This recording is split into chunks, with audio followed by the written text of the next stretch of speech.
This is Christina from The Upcoming. Thank you so much for taking the time to speak with us today. So many documentaries today go by catchy one or two word titles. And Israel Palestine on Swedish TV, 1958 to 1989, stands out for being so clear, straightforward, and almost like the title of a history textbook.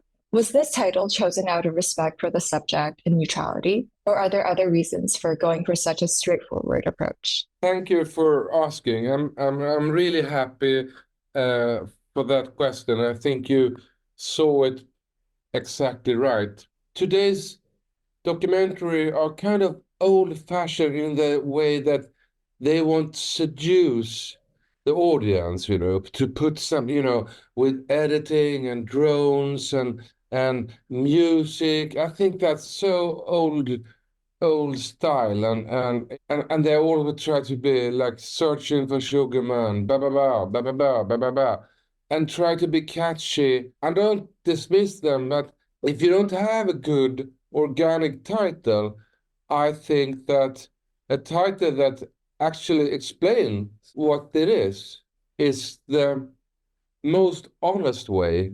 And I think that this film is an effort to be very open, to display every source, to take the audience as intelligent people.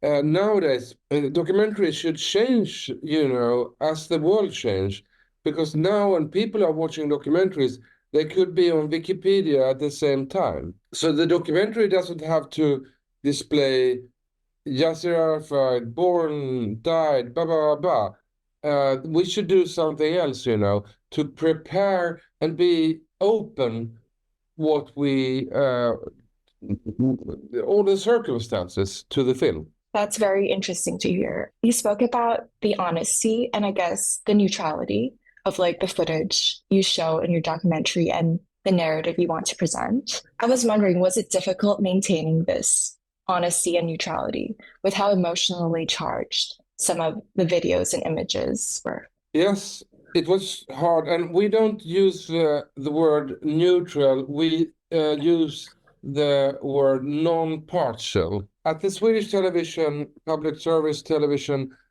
they should be non-partial for, let's say, a year, but a single insert didn't have to be non-partial, but as a whole, they should be. And it's the same in the film. So the a specific sequence doesn't have to be non-partial, but as a whole, we try to be that. So, on the topic of the sequences, was there a particular sequence or video or image or anything someone said that really shifted your perspective on everything? Yes, there was many occasions of people are saying things that I didn't hear before, and I can't pick a single one because that would be unfair. But I think that what the film tried to put forward is this notion of peace. I'm the first one to subscribe to the idea that you have to have justice and freedom and then peace. But the goal should be peace and coexisting. And I think nowadays people are so into war, weapons, conflict, do do do do do. And it's not only in Middle East, also in Ukraine. I think you should have, in Syria, for instance, not a single attempt to have a peace conference or something like that. Even if it's superficial or naive or something, I think we should always remember that the goal of the efforts should be peace and coexisting. When I was growing up, there were people like now in Venice, for instance, John Lennon, Albert Einstein, Pablo Picasso, they talked about peace, and force the politician to make an effort in solving problems now in a peaceful manner. I think the peace idea is kind of on a low status now. I guess it also has a lot to do with foreign media coverage. So, I was wondering, in what ways do you think this film speaks to foreign media coverage of conflicts around the world today? First of all, it's impossible to compare because media is so many different outlets. You have the BBC and CNN and the Swedish television in the middle, and then you have all the social media or Telegram, and but then you also have Al Jazeera and do. So the media landscape is so different and bigger, and you can choose. And but I think, for instance, an example, I think a media outlet like Vice did a really good job in Syria. Didn't see much about Syria in other media, but they did a great job there. But so it's impossible to ask. But I think that back in the days when this film is taking place, a difference was also that the journalists have access to the president and politicians much easier. Now you can't do interviews with folk. It's so different. So do you believe that these foreign media services do more good than harm in the long run, since they can collect such important archival footage?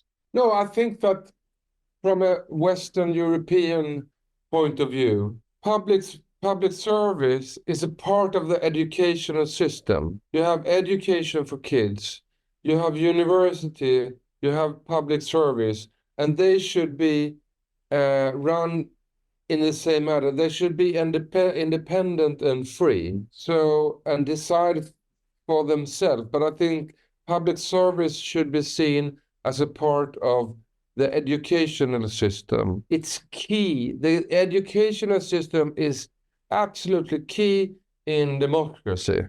If the level of education is too low, democracy doesn't work. It became a populistic democratic system that doesn't work. You promise people everything, and you can't deliver nothing. And there is so many elements into democracy, but education is the first one.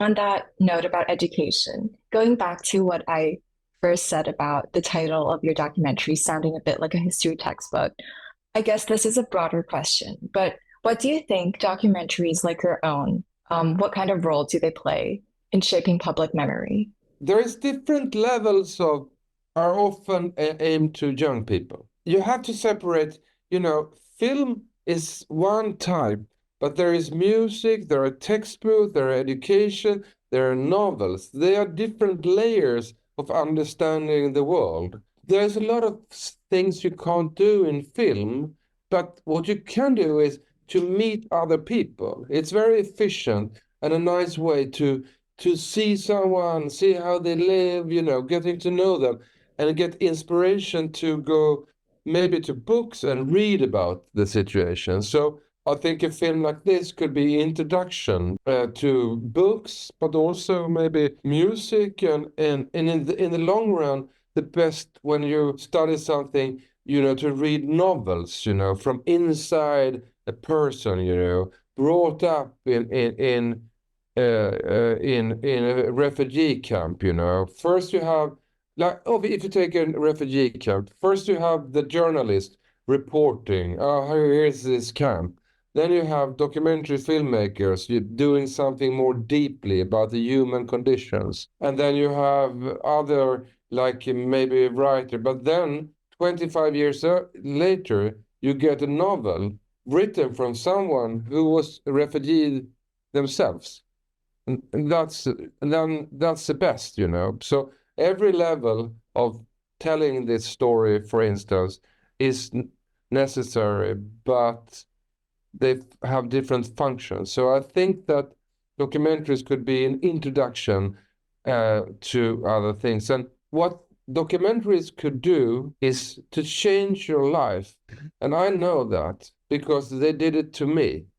My life is totally different because of all the documentaries I've seen. I know that you've made a lot of documentaries and you've definitely seen even more. Is there maybe one or two documentaries that you felt that most inspired your creative process with this one? It's so strange because I draw inspiration very, very much. In almost films, have a lot of references and so on. But in this one, because of the topic being so strong and important and the film is so long, I can't say really, but there is one, the Solana film, it's very much an or inspiration for most of my film, but that is definitely one, yeah, the Hour of Furnaces.